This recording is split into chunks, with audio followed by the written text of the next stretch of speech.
नमस्कार, मी डॉक्टर मच्छिंद्र बांगर महाराष्ट्रातील आणि देशातील हवामान परिस्थिती संदर्भात ताजा अंदाज देणार आहे. भारताच्या मध्य भागावर अजूनही कमी दाबाचं क्षेत्र कायम आहे. उत्तर भारतात WD आहे आणि हवामानातला एक मोठा बदल आपल्याला आता अपेक्षित आहे. तो म्हणजे या भागामध्ये आपल्याला बाष्प वाढताना दिसते आणि हे बाष्प म्हणजे प्रशांत महासागरामध्ये उत्तरेला जे वेगवेगळ्या प्रकारचे चक्रीवादळं येत आहेत त्या दिशेने जाणारे जे वारे आहेत त्या वाऱ्यांना पुन्हा एकदा प्रशांत महासागरातील वादळं मागे ढकलून बंगालचा उपसागर आणि उत्तर भारतात येतील आणि त्यानंतर भारतामध्ये या वादळांचा प्रभाव पडण्याची शक्यता आहे आणि साधारणपणे हे वातावरण लवकरच सुरू होण्याची शक्यता आहे. उद्यापासून महाराष्ट्रात स्थानिक स्वरूपाचं पावसाचं वातावरण देखील वाढण्याची शक्यता आहे. आपण जुलै महिन्याचा आढावा घेतला तर केवळ नंदुरबार आणि सिंधुदुर्ग हे 2 जिल्हे अपवादात्मक होते. बाकी सर्व जिल्ह्यांमध्ये समाधानकारक पाऊस होता. त्यामध्ये सोलापूर, धाराशिव, त्या पाठोपाठ काही प्रमाणात अमरावती या जिल्ह्यांमध्ये पाऊस कमी होता किंवा हिंगोलीमध्ये पाऊस कमी होता. बाकी बहुतांश जिल्ह्यात समाधानकारक पाऊस झालेला होता आणि अतिवृष्टी ही संपूर्ण घाटमाथा कोकण या भागामध्ये झालेली होती. आकडेवारीत बघायचं झालं तर कोकणमध्ये आपल्याला 33% अतिरिक्त पाऊस झाला होता. म्हणजे 133% पाऊस या ठिकाणी पर्सेंटेजमध्ये नोंदला गेलेला होता. 172% पाऊस आपल्याला मध्य महाराष्ट्रामध्ये नोंदला गेला होता. मराठवाड्यामध्ये देखील 117% पाऊस होता. विदर्भात 121% पाऊस अधिक झाला होता आणि एकूण 140% पावसाची नोंद ही एकट्या जुलै महिन्यात महाराष्ट्रात नोंदली गेलेली होती. आपण जर सीझनल अंदाज बघितला 1 जूनपासून 21 तारखेपर्यंत म्हणजे आजपर्यंत, तर आपल्याला असं दिसतं की 17 जिल्हे हे 20%पेक्षा कमी पाऊस झालेले आहेत, म्हणजेच दुष्काळी आहेत. आणि त्यामध्ये सर्वात सिव्हिअर परिस्थिती ही सोलापूर, बीड, हिंगोली या जिल्ह्यांमध्ये आहे, कारण इथे 40च्या जवळपास पाऊसमान घटलेलं आहे. त्या पाठोपाठ मग अमरावती आणि नागपूर किंवा चंद्रपूर या जिल्ह्यांची सुद्धा बिकट परिस्थिती आहे. त्याचबरोबर सिंधुदुर्ग आणि नंदुरबार हे देखील बिकट जिल्हे आहेत. आणि एकूणच महाराष्ट्रामध्ये अतिशय उत्तम पिकं होती. पाऊस पिकांपुरता काही भागात झाला होता, काही ठिकाणी समाधानकारक पाऊस होता.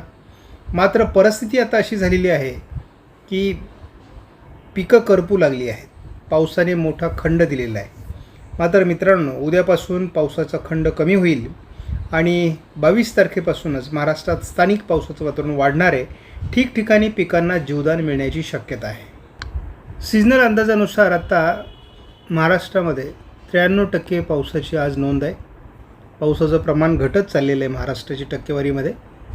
कोकणामध्ये 5%ची घट, मराठवाड्यात 24%ची घट, विदर्भात 21%ची घट, तर मध्य महाराष्ट्रामध्ये अजूनही 10% सरासरीपेक्षा जास्त पाऊस आहे. त्यामुळे आकडेवारीचे खेळ आहेत. प्रत्यक्षात पावसाचं वितरण मोठ्या प्रमाणात असमान आहे. भारतामध्ये आपण बघतो की तसा राजस्थानपर्यंत किंवा अगदी उत्तर भारतापर्यंत पाऊस चांगला झालेला आहे.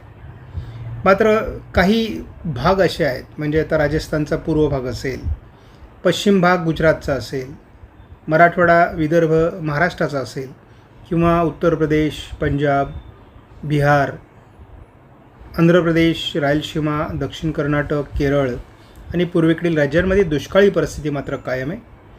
मात्र एक लक्षात घ्या, हा अंदाज अविश्वसनीय आहे. विश्वास ठेवावा की नाही माहीत नाही, परंतु जवळपास 20 दिवसापासून मी बघतो आहे की या अंदाजामध्ये 13%ची घट कायम दाखवली जाते. गेल्या 24 तासात जो पाऊस पडला आहे तो कोकण आणि विदर्भात तुरळक ठिकाणी पडलेला आहे. आणि आता ज्या ठिकाणी कमी दाबाचं क्षेत्र होतं त्या भागात जरी पाऊस पडला असला तरी ते क्षेत्र आता कमी कमी होत चाललेलं आहे. या ठिकाणी थोडा WDचा प्रभाव आहे. कोकण किनारपट्टीला अजून पावसाळी वातावरण आहे, परंतु तेही आता कमी होत चाललेलं आहे. आणि भारतामध्ये इतरत्र ठिकठिकाणी तुरळक पाऊस पडलेला आहे. मात्र या वातावरणात उद्या बदल होण्याची शक्यता आहे. आपण स्कायमेटचा जर अंदाज बघितला, झटपट बघूयात हा अंदाज. पूर्व विदर्भ आणि कोकण असं पावसाळी वातावरण आज होतं. उद्याही त्याच पद्धतीचं वातावरण आहे, परंतु महाराष्ट्रात अंतर्गत भागात थोडं पावसाळी प्रमाण विरळ स्वरूपात सुरू होईल. तसं 23-24 मराठवाड्यामध्ये हलक्या स्वरूपात वातावरण तयार होतं आहे. आणि आपण जर 25 तारखेला बघितलं तर मराठवाडा, विदर्भ किंवा मध्य महाराष्ट्र, अगदी पश्चिम महाराष्ट्र, दक्षिण कोकण या ठिकाणी पाऊस वाढताना दाखवलेला आहे.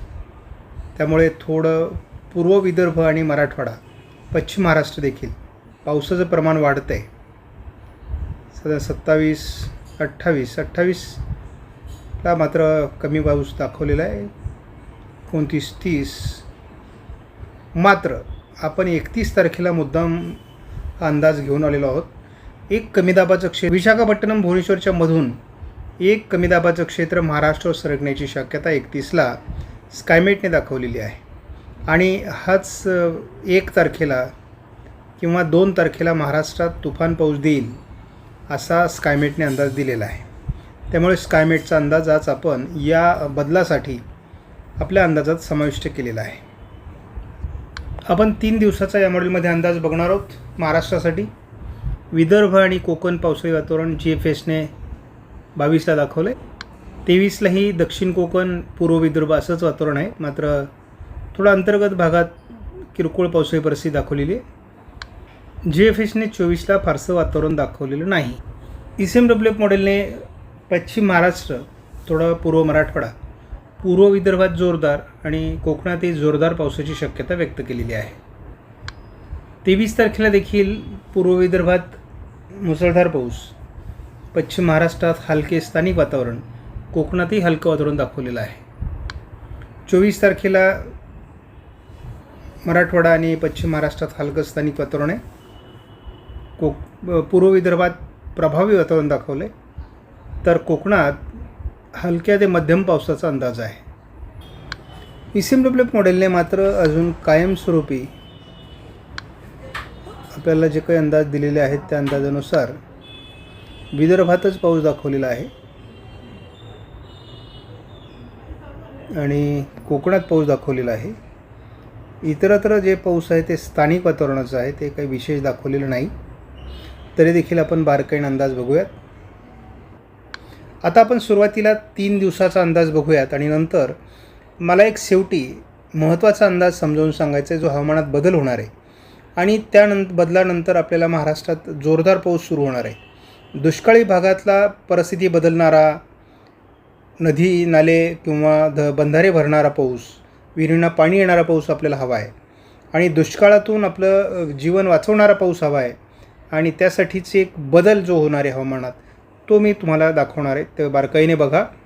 आता आपण अगोदर 3 दिवसाचा अंदाज बघूयात. तर आपण या ठिकाणी जर बघितलं तर उद्या महाराष्ट्रामध्ये हवामान बदलताना दिसणार आहे. आपल्याला सुरुवातीलाच असं दिसतं आहे की अगदी मध्य महाराष्ट्र, पश्चिम महाराष्ट्र, मराठवाडा आणि विदर्भ असं जोरदार पावसाळी वातावरण उद्या कोकणासहित तयार होण्याची शक्यता प्राथमिक दृष्टीने आलेली आहे. हा पहिला अंदाज आहे 22 तारखेचा या मॉडेलचा. आणि आपल्याला बऱ्याच ठिकाणी उद्या पिकांना जीवदान देणारा पाऊस होताना दिसणार आहे. तीच परिस्थिती आपल्याला थोडीफार 23लाही दिसणार आहे, परंतु त्याचं प्रमाण थोडं 23ला कमी आहे. 23ला देखील पश्चिम महाराष्ट्र, मराठवाडा, मध्य महाराष्ट्रात आणि अगदी विदर्भात देखील बऱ्याच ठिकाणी पिकांना जीवदान देणारा पाऊस होणार आहे. त्याच्यामुळे जे शेतकऱ्यांच्या मनामध्ये चिंता वाढलेली आहे ती कमी होणं अपेक्षित आहे. हा पाऊस 24ला थोडा कमी होणार आहे, हे लक्षात घ्या. त्यामुळे पाऊस सुरू झाला म्हणजे तो लगेच दररोज पडणार आहे असं होणार नाही, हे लक्षात घ्या. हे पुढे मग परत हवामान कोरडं होईल. विदर्भात पाऊस राहील, परंतु इतरत्र पुन्हा हवामान कोरडं होणार आहे. हवामानात बदल कसा होतो ते आपण समजून घेणार आहोत. या ठिकाणी एक वादळी परिस्थिती आहे. संपूर्ण बाष्प या दिशेने आपल्याला टर्न झालेलं दिसते मान्सूनचं आणि थोडं बाष्प या बाजूने जाऊन या कमी दाबाला ते बळ देते. मात्र जर हे संपूर्ण बाष्प या कमी दाबाकडे गेलं असतं तर भारतात मोठ्या प्रमाणात पाऊस झाला असता. परंतु मग हवामानात बदल काय होतो आहे तर आपण जर बघितलं तर ही कशा पद्धतीने सिस्टम पुढे भूभागावर सरकताना आपल्याला दिसेल.